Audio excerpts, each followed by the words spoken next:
ಪ್ರೀತಿಯ ವೀಕ್ಷಕರಿಗೆ Shankaranand TV YouTube ವಾಹಿನಿಗೆ ಸ್ವಾಗತ ಸುಸ್ವಾಗತ.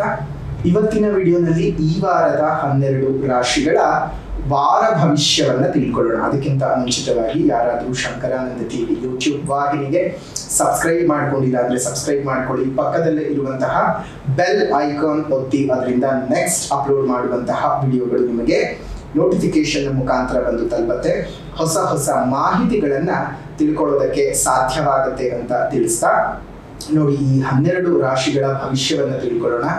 ಅದರ ಜೊತೆಗೆ ಲಲಿತಾ ಮಹಾಯಾಗಕ್ಕೆ ತಾವು ಕೊಟ್ಟಂತಹ ಪ್ರೋತ್ಸಾಹಕ್ಕೆ ನಾವು ಖಂಡಿತವಾಗಿಯೂ ನಿಮ್ಮೆಲ್ಲರಿಗೂ ಒಳ್ಳೆ ಮನಸ್ಸಿನಿಂದ ಆಶೀರ್ವಾದವನ್ನು ತಿಳಿಸ್ತಾ ಇದ್ದೇವೆ.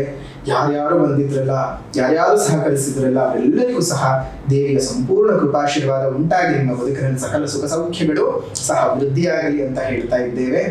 ಇದೇ ಯಾಗದ ಮುಂದುವರಿದ ಭಾಗವಾಗಿ ಈ ಜೂನ್ 29ನೇ ತಾರೀಕಿನಂದು ಶನಿ 30 ವರ್ಷಗಳ ಬಳಿಕ ಕುಂಭರಾಶಿಯಲ್ಲಿ ವಕ್ರೀಗತನಾಗ್ತಾ ಇದ್ದಾನೆ. ಆ ವಕ್ರೀಗತನಾಗುವ ಪ್ರಭಾವದಿಂದಾಗಿ 5 ತಿಂಗಳುಗಳ ಕಾಲ ಬಹಳ ಕಠಿಣವಾದ ಸಮಯವನ್ನ ಎದುರಿಸಬೇಕಾಗ್ತದೆ. ಹಾಗಾಗಿ ಈ ವಕ್ರೀ ಶನಿಯ ಪ್ರಭಾವ ಮಾತ್ರವಲ್ಲದೆ ಹಲವು ರಾಶಿಗಳಿಗೆ ಈ ಶನಿಯ ಕಾಟ ಇರುವುದರಿಂದ ಆ ಒಂದು ಶನಿಯ ಕಾಟ ಮತ್ತು ಶನಿಯ ಪೀಡನೆಯಿಂದ ಆಚೆ ಬರುವುದಕ್ಕೆ ಎಸ್ಪೆಷಲಿ ವೃಷಭ ರಾಶಿ, ಕರ್ಕಾಟಕ ರಾಶಿ, ತುಲಾ ರಾಶಿ, ವೃಶ್ಚಿಕ ರಾಶಿ, ಮಕರ ರಾಶಿ, ಕುಂಭ ರಾಶಿ, ಮೀನ ರಾಶಿ, ಈ ರಾಶಿಯವರಿಗೆ ಶನಿಯ ಪೀಡನ ಸಮಯ ಬಹಳ ಕಠೋರವಾಗಿದೆ. ಅಷ್ಟು ಮಾತ್ರವೇ ಅಲ್ಲದೆ ಎಷ್ಟೋ ಜನಕ್ಕೆ ಜಾತಕದಲ್ಲೇ ಶನಿಯ ಒಂದು ಪ್ರಭಾವವೂ ಸಹ ಇರುವುದರಿಂದಾಗಿ ಈ ಒಂದು ತೊಂದರೆ ತಾಪತ್ರೆಗಳು ನಿಮ್ಮ ಬದುಕಿನಲ್ಲೂ ಸಹ ಬರಬಹುದು. ಹಾಗಾಗಿ ಶನಿಯಿಂದ ಬರ್ತಕ್ಕಂತಹ ಎಲ್ಲ ದೋಷಗಳು ನಿವಾರಣೆ ಆಗಬೇಕು ಅಂತ ಹೇಳಿ ಲಕ್ಷ ಎಳ್ಳು ಬತ್ತಿಯ ಗಂಟುಗಳನ್ನ ನಾವು ವಿಶೇಷವಾಗಿ ಶನಿದೇವರ ಪೂಜೆ ಮತ್ತು ಈಶ್ವರ ದೇವರ ಪೂಜೆಯನ್ನ ಮಾಡಿ ಬೃಹತ್ ಕುಂಡದಲ್ಲಿ ಲಕ್ಷ ಎಳ್ಳು ಬತ್ತಿಗಳನ್ನ ಹಾಕಿ ಬೆಳಗಿ ಶನಿಯ ಪ್ರೀತ್ಯರ್ಥವನ್ನ ಮಾಡಬೇಕು. ಶನಿಯ ಪ್ರೀತ್ಯರ್ಥವನ್ನ ಮಾಡುವುದರಿಂದಾಗಿ ತಮ್ಮೆಲ್ಲರ ಜೀವನದಲ್ಲೂ ಸಹ ಒಳಿತಾಗತ್ತೆ, ನಾಡಿಗೂ ಸಹ ಒಳ್ಳೆಯದಾಗತ್ತೆ. ಅಂತಹ ವಿಶೇಷವಾದಂತಹ ಪೂಜೆಯನ್ನ ದಿನಾಂಕ 13ನೇ ತಾರೀಕು 7ನೇ ತಿಂಗಳು 2024 ಅಂದರೆ ಜುಲೈ 13ನೇ ತಾರೀಕಿನ ಶನಿವಾರದಂದು ಏರ್ಪಾಟು ಮಾಡಲಾಗಿದೆ ದಾವಣಗೆರೆಯಲ್ಲಿ.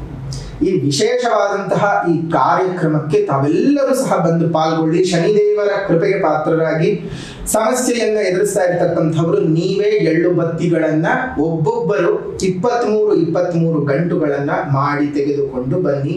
ಅಲ್ಲಿ ಶನಿದೇವರಿಗೆ ಅಲ್ಲಿ ಅರ್ಪಣೆ ಮಾಡಿ ಅದನ್ನ ನಾವು ಕುಂಡದಲ್ಲಿ ಹಾಕಿ ಜ್ವಲಿಸ್ತೇವೆ.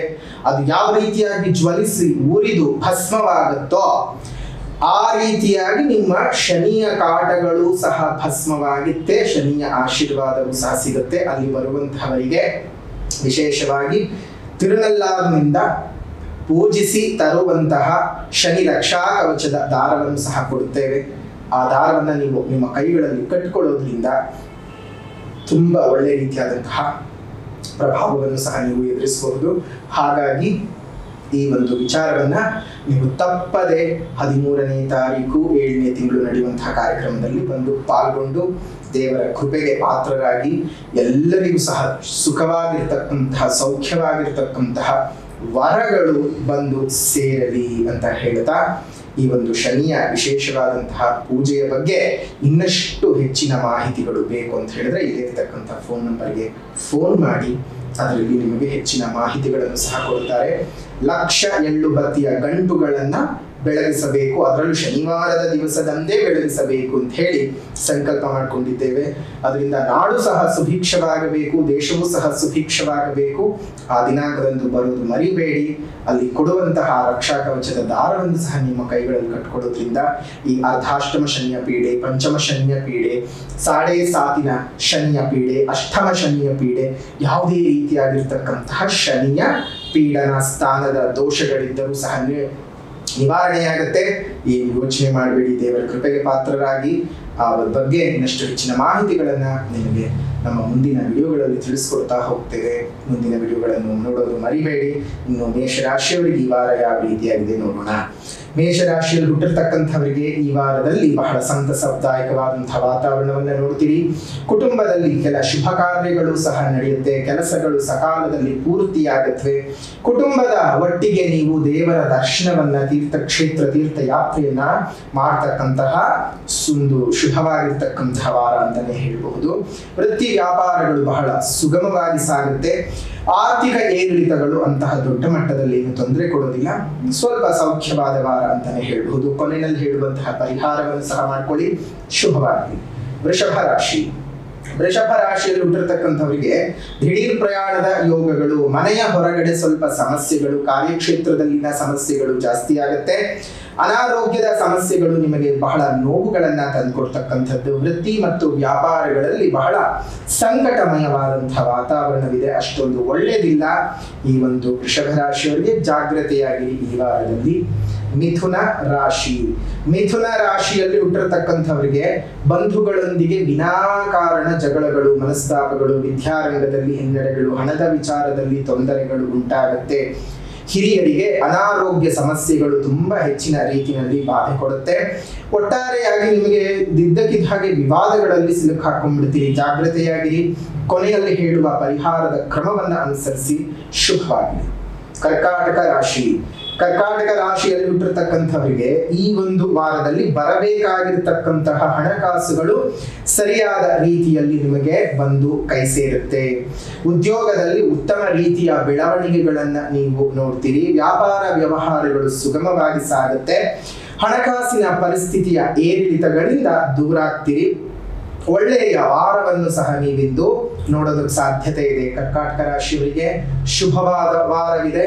ಇನ್ನಷ್ಟು ಶುಭವಾಗಬೇಕು ಅಂದ್ರೆ ಕೊನೆಯಲ್ಲಿ ಹೇಳೋ ಪರಿಹಾರದ ಕ್ರಮವನ್ನ ಅನುಸರಿಸಿ, ಶುಭವಾಗಲಿ. ಸಿಂಹ ರಾಶಿ. ಸಿಂಹ ರಾಶಿಯಲ್ಲಿ ಹುಟ್ಟಿರ್ತಕ್ಕಂಥವರಿಗೆ ಈ ಒಂದು ವಾರದಲ್ಲಿ ಸ್ನೇಹಿತರಿಂದ ಬಹಳ ಶುಭವಾರ್ತೆಯನ್ನ ಕೇಳ್ತೀರಿ. ಕುಟುಂಬದಲ್ಲಿ ಸೌಖ್ಯಗಳು ಇರುತ್ತೆ. ವೃತ್ತಿ ವ್ಯಾಪಾರದಲ್ಲಿ ಸಣ್ಣ ಮಟ್ಟದ ಏರಿಳಿತಗಳನ್ನ ನೀವು ಗಮನಿಸಬೇಕಾಗ್ತದೆ. ಉದ್ಯೋಗದಲ್ಲಿ ಒಂದಿಷ್ಟು ಅನಾನುಕೂಲವಾದಂತಹ ವಾತಾವರಣ. ನೀವು ಅಂದುಕೊಂಡ ಹಾಗೆ ಏನು ಸಹ ಉದ್ಯೋಗದ ರಂಗದಲ್ಲಿ ನಡೆಯಲ್ಲ, ಜಾಗ್ರತೆಯಾಗಿರಿ. ಕೊನೆಯಲ್ಲಿ ಹೇಳುವ ಪರಿಹಾರದ ಕ್ರಮವನ್ನ ಅನುಸರಿಸಿ, ಶುಭವಾಗಲಿ. ಕನ್ಯಾ ರಾಶಿ. ಕನ್ಯಾ ರಾಶಿಯಲ್ಲಿ ಹುಟ್ಟಿರ್ತಕ್ಕಂಥವರಿಗೆ ಈ ಒಂದು ವಾರದಲ್ಲಿ ಆಸ್ತಿ ವಿವಾದಗಳು ಸ್ವಲ್ಪ ಕಿರಿಕಿರಿಯನ್ನ ಉಂಟು ಮಾಡುತ್ತೆ. ಆದರೂ ನಿಮಗೆ ಬರಬೇಕಾದಂತಹ ಆಸ್ತಿಯ ಪಾಲುಗಳು ಬಂದು ನಿಮ್ಮ ಕೈ ಸೇರ್ತಕ್ಕಂತಹದ್ದು. ದೈವಿಕ ದರ್ಶನವನ್ನ ಪಡೆದುಕೊಳ್ತೀರಿ.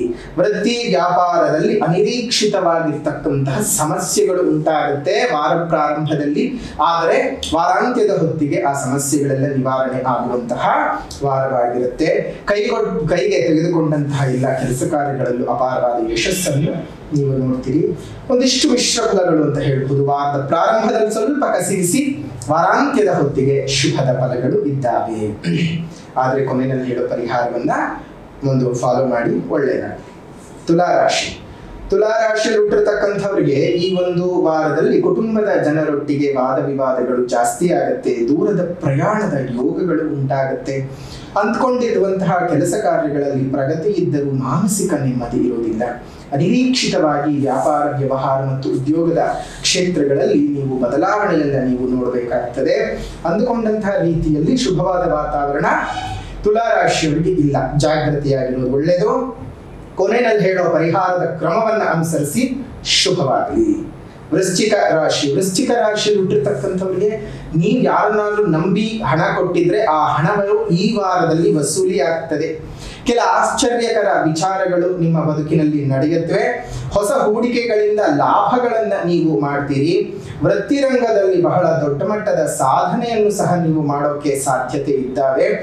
ಉದ್ಯೋಗದಲ್ಲಿ ಹಿರಿಯ ಅಧಿಕಾರಿಗಳ ಬೆಂಬಲವು ದೊರೆತು ಬಹಳ ದೊಡ್ಡ ಮಟ್ಟದ ಸಾಧನೆಯನ್ನ ಉದ್ಯೋಗ ಕ್ಷೇತ್ರದಲ್ಲಿ ನೀವು ನೋಡ್ತೀರಿ. ಚೆನ್ನಾಗಿರ್ತಕ್ಕಂಥ ವಾರ, ಆದರೂ ಸಹ ಕೊನೆಯಲ್ಲಿ ಹೇಳುವಂತಹ ಪರಿಹಾರವನ್ನ ಮಾಡ್ಕೊಳ್ಳಿ, ಶುಭವಾಗಲಿ. ಧನಸ್ಸು ರಾಶಿ. ಧನಸ್ಸು ರಾಶಿಯಲ್ಲಿ ಹುಟ್ಟಿರ್ತಕ್ಕಂಥವರಿಗೆ ಈ ಒಂದು ವಾರದಲ್ಲಿ ಕೈಗೆಟ್ಕೊಂಡಂತಹ ಕೆಲಸ ಕಾರ್ಯಗಳು ಸ್ವಲ್ಪ ಮುಂದೋಗಿ ಜೊತೆಗೆ ಮಂದವಾಗ್ತದೆ. ಮಧ್ಯದಲ್ಲಿ ನಿಂತು ಹೋಗುವ ಸಾಧ್ಯತೆಗಳು ಇರ್ತವೆ. ನಿಮ್ಮ ಹೆಚ್ಚಿನ ಶ್ರಮ ಬೇಕಾಗುತ್ತೆ. ಬಂಧುಗಳಿಂದ ಸಾಲದ ಒತ್ತಡ ಜಾಸ್ತಿ ಆಗ್ತದೆ. ಹಠಾತ್ ಪ್ರಯಾಣದ ಸೂಚನೆಗಳು ಸಹ ಇರುವಂಥದ್ದು. ವ್ಯಾಪಾರ ಮತ್ತು ವೃತ್ತಿ ಉದ್ಯೋಗದಲ್ಲಿ ಸ್ವಲ್ಪ ಒತ್ತಡಗಳು ಜಾಸ್ತಿ ಆಗುತ್ತವೆ. ಉದ್ಯೋಗಿಗಳಿಗೆ ಅಶುಭ ರೀತಿಯ ವರ್ಗಾವಣೆಯ ಯೋಗ ಇರ್ತಕ್ಕಂತಹದ್ದು. ತುಂಬಾ ಜಾಗ್ರತೆಯಾಗಿರಿ. ಈ ಒಂದು ಧನಸ್ಸು ರಾಶಿಯವರು ಕೊನೆಯಲ್ಲಿ ಹೇಳುವಂತಹ ಪರಿಹಾರದ ಕ್ರಮವನ್ನ ಅನುಸರಿಸಿ ಶುಭವಾಗಲಿ. ಮಕರ ರಾಶಿಯಲ್ಲಿ ಹುಟ್ಟಿರುವಂತಹವರಿಗೆ ಈ ಒಂದು ವಾರದಲ್ಲಿ ಉದ್ಯೋಗದಲ್ಲಿ ಸ್ವಲ್ಪ ಪ್ರಮುಖ ನಿರ್ಧಾರಗಳನ್ನ ತೆಗೆದುಕೊಳ್ತೀರಿ. ಕೆಲಸವನ್ನ ಬದಲಾವಣೆ ಮಾಡ್ಕೊಳ್ಬೇಕು ಅಂದ್ರೂ ಸಹ ಈ ಒಂದು ವಾರ ಒಳ್ಳೆದಿದೆ. ಪೊಸಿಷನ್ ಚೇಂಜ್ ಮಾಡ್ಕೋಬೇಕು ಅಥವಾ ಜಾಬ್ ಚೇಂಜ್ ಮಾಡ್ಕೊಳ್ಬೇಕು, ಅದಕ್ಕೆಲ್ಲ ಉತ್ತಮವಾದ ವಾತಾವರಣ. ಮನೆಯ ಹೊರಗೆ ಗೌರವಗಳು ಜಾಸ್ತಿ ಆಗ್ತದೆ. ವೃತ್ತಿ ವ್ಯಾಪಾರದಲ್ಲಿ ನೀವು ನಿರೀಕ್ಷಿತ ಲಾಭವನ್ನೇ ನೀವು ಮಾಡಿಕೊಳ್ಳುವ ಸಾಧ್ಯತೆಗಳು ಇದ್ದಾವೆ. ವ್ಯವಹಾರಗಳು ಯಶಸ್ವಿಯಾಗುತ್ತೆ. ಆರ್ಥಿಕ ಪರಿಸ್ಥಿತಿಯು ತುಂಬಾ ಆಶಾದಾಯಕವಾಗಿ ಇರುತ್ತೆ ಈ ಒಂದು ಮಕರ ರಾಶಿಯವರಿಗೆ. ಆದ್ರೂ ಕೊನೆಯಲ್ಲಿ ಹೇಳೋ ಪರಿಹಾರದ ಕ್ರಮವನ್ನು ಅನುಸರಿಸಿ ಶುಭವಾಗಲಿ. ಕುಂಭ ರಾಶಿಯಲ್ಲಿ ಹುಟ್ಟಿರ್ತಕ್ಕಂಥವರಿಗೆ ಈ ಒಂದು ವಾರದಲ್ಲಿ ಅನಾರೋಗ್ಯ ಸ್ವಲ್ಪ ಮಟ್ಟಕ್ಕೆ ಕಾಡುತ್ತೆ. ಈಗಾಗಲೇ ಸಮಸ್ಯೆ ಇದ್ದಂಥವ್ರಿಗೆ, ಈಗಾಗಲೇ ಕಾಯಿಲೆಗಳು ಬಂದು ಇರುವಂಥವ್ರಿಗೆ ಅದಿನ್ನೂ ಹೆಚ್ಚಿಗೆ ಆಗ್ತಾ ಹೋಗುತ್ತೆ. ಕಾಯಿಲೆ ಇಲ್ಲದೆ ಇರುವಂಥವರು ತಲೆ ಕೆಡಿಸಿಕೊಳ್ಳುವ ಅವಶ್ಯಕತೆ ಇಲ್ಲ. ಕಾಯಿಲೆಗಳು ಇದ್ದಂತಹವರು ಮಾತ್ರವೇ ಯೋಚನೆ ಮಾಡಬೇಕು. ಜೊತೆಗೆ ಸ್ನೇಹಿತರೊಂದಿಗೆ ಒಂದಿಷ್ಟು ಕಿರಿಕಿರಿ ಘರ್ಷಣೆಗಳು ಉಂಟಾಗ್ತಕ್ಕಂಥದ್ದು. ಹಣಕಾಸಿನ ವ್ಯವಹಾರಗಳು ಸ್ವಲ್ಪ ನಿರಾಶಾದಾಯಕವಾಗಿ ಇರುತ್ತೆ. ವ್ಯವಹಾರದಲ್ಲಿ ಒಂದಿಷ್ಟು ಗೊಂದಲದ ಸನ್ನಿವೇಶಗಳು, ಕಾರ್ಯಗಳು ಅಂದುಕೊಂಡ ಹಾಗೆ ಸುಗಮ ರೀತಿಯಲ್ಲಿ ಸಾಗೋದಿಲ್ಲ. ಸಮಸ್ಯೆಗಳು ಆಗರವಾಗಿರುತ್ತವೆ, ಅಪಾರವಾಗಿರುತ್ತವೆ. ಜಾಗ್ರತೆ, ಭಯಪಡೋದು ಬೇಡ. ಕೊನೆಯಲ್ಲಿ ಹೇಳೋ ಪರಿಹಾರದ ಕ್ರಮವನ್ನ ಅನುಸರಿಸಿ ಶುಭವಾಗಲಿ. ಮೀನರಾಶಿಯಲ್ಲಿ ಹುಟ್ಟಿರ್ತಕ್ಕಂಥವರಿಗೆ ಈ ಒಂದು ವಾರದಲ್ಲಿ ಕೆಲಸ ಕಾರ್ಯ ವ್ಯವಹಾರಗಳಲ್ಲಿ ಬಹಳ ಯಶಸ್ವಿಯಾಗ್ತೀರಿ. ಆತ್ಮೀಯರಿಂದ ಅತ್ಯಂತ ಶುಭ ಸುದ್ದಿಯು ನಿಮಗೆ ದೊರೆಯುತ್ತೆ. ಹಳೆ ಬಾಕಿಗಳು ವಸೂಲಿ ಆಗ್ತಕ್ಕಂಥದ್ದು. ಬಂಧು ಮಿತ್ರರ ಭೇಟಿಯಿಂದ ಬಹಳ ಸಂತೋಷವನ್ನ ಅನುಭವಿಸ್ತಕ್ಕಂತಹ ಒಂದು ವಾರವಾಗಿರುತ್ತೆ. ನೂತನ ವಾಹನದ ಖರೀದಿಯಿಂದ ಒಂದಿಷ್ಟು ಧನವನ್ನ ನೀವು ಕಳೆದುಕೊಳ್ತೀರಿ. ನಿಮ್ಮ ಸಂಪನ್ಮೂಲದಿಂದ ಕಳ್ಕೊಳ್ತೀರಿ, ಬಟ್ ಸಂತೋಷವಿರ್ತದೆ. ವ್ಯಾಪಾರ ಮತ್ತು ಉದ್ಯೋಗಿಗಳು ನಿಮ್ಮ ನಿರೀಕ್ಷೆಯಂತೆ ವ್ಯಾಪಾರವೂ ನಡೆಯುತ್ತೆ, ಉದ್ಯೋಗವೂ ಸಹ ನಡೆಯುತ್ತೆ. ಶುಭವಾದ ವಾರ ಅಂತಾನೆ ಹೇಳ್ಬಹುದು ಮೀನರಾಶಿಯವರಿಗೆ. ಇದಿಷ್ಟು 12 ರಾಶಿಯವರ ಈ ವಾರದ ರಾಶಿ ಭವಿಷ್ಯ. ಕೆಲ ರಾಶಿಗಳಿಗೆ ಸಂಕಷ್ಟಗಳಿದ್ದಾವೆ, ಕೆಲ ರಾಶಿಗಳಿಗೆ ಕಷ್ಟಗಳಿದ್ದಾವೆ, ಇನ್ ಕೆಲ ರಾಶಿಗಳಿಗೆ ಸಂತಸವಿದ್ದಾವೆ. ಎಲ್ಲರೂ ಸಹ ದೇವರ ನಾಮಸ್ಮರಣೆಯನ್ನ ಮಾಡಿ ಪ್ರಕೃತಿಯನ್ನ ಉಳಿಸಿ, ಪ್ರಕೃತಿಯನ್ನ ಬೆಳೆಸಿ. ನಿಮ್ಮ ಸುತ್ತಮುತ್ತ ಇರತಕ್ಕಂತಹ ಒಂದು ಉದ್ಯಾನವನಗಳಲ್ಲಿ ಒಂದೊಂದು ಹಣ್ಣಿನ ಗಿಡಗಳನ್ನ ಕೊಟ್ಟು ಪೋಷಣೆಯನ್ನ ಮಾಡಿಸಿ.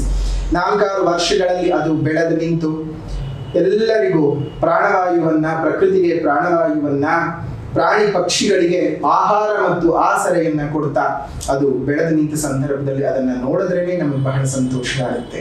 ಪಶುಗಳನ್ನ ಕಾಪಾಡಿದ್ದಕ್ಕೆ ಆ ಪಶುಪತಿನಾಥನೇ ಹರಸಿ ಹಾರೈಸಿ ಆಶೀರ್ವಾದಗಳನ್ನ ಮಾಡಿ ನಿಮ್ಮನ್ನ ಪೊರಿತಾನೆ. ನಿಮ್ಮ ಮನೆ ಮುಂದೆ ಮತ್ತು ಮೇಲ್ಭಾಗದಲ್ಲಿ ಸಣ್ಣ ಸಣ್ಣ ಕುಂಡಗಳಲ್ಲಿ ನೀರನ್ನ ಇಡ್ತಾ ಬನ್ನಿ. ಆ ಒಂದು ನೀರನ್ನ ಇಡೋದ್ರಿಂದ ಪ್ರಾಣಿ ಪಕ್ಷಿಗಳಿಗೆ ಅವುಗಳ ಪ್ರಾಣವನ್ನ ಉಳಿಸ್ಕೊಳ್ಳೋದಕ್ಕೆ, ಅವುಗಳಿಗೆ ಜಲವನ್ನ ಕೊಟ್ಟು ಅವುಗಳ ಜೀವವನ್ನ ಕಾಪಾಡಿದಂತಹ ಪುಣ್ಯದ ಫಲವೂ ಸಹ ನಿಮಗೆ ಸಿಗ್ತದೆ. ಇದನ್ನೆಲ್ಲ ಮಾಡಿದ್ದಕ್ಕೆ ದೇವರೇ ನಿಮ್ಮನ್ನ ಆಶೀರ್ವಾದ ಮಾಡ್ತಾನೆ. ದೇವರೇ ನಿಮ್ಮನ್ನ ಮೆಚ್ಕೊಂಡ ಮೇಲೆ ಯಾವ ರೀತಿಯಾಗಿರ್ತಕ್ಕಂತಹ ಒಂದು ತೊಂದರೆ ತಾಪತ್ರೆಗಳು ಇರೋದಿಲ್ಲ. ಹಾಗಾಗಿ ದೇವರನ್ನು ಮೆಚ್ಚುವಂತ ಕೆಲಸ ಮಾಡಿ. ಇನ್ನು ಆಧ್ಯಾತ್ಮಿಕವಾದ ಪರಿಹಾರನಾದ್ರೂ ಏನ್ ಮಾಡ್ಕೊಳ್ಬೇಕಪ್ಪ ಅಂತ ಹೇಳಿದ್ರೆ, ಆಧ್ಯಾತ್ಮಿಕವಾದ ಪರಿಹಾರ ಈ ವಾರ ಪೂರ್ಥ ನೀವು ಶ್ಯಾಮಲಾ ದಂಡಕದ ಪಠಣವನ್ನ ಮಾಡಿ.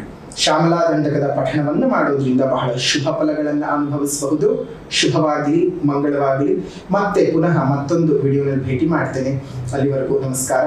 ಲೋಕಾ ಸಮಸ್ತ ಸುಖಿನೋ ಭವಂತು, ಸಕಲ ಸನ್ಮಂಗಳಾನಿ ಭವಂತು, ಸರ್ವೇ ಜನಾಃ ಸುಖಿನೋ ಭವಂತು, ಸಮಸ್ತ ಸನ್ಮಂಗಳಾನಿ ಭವಂತು.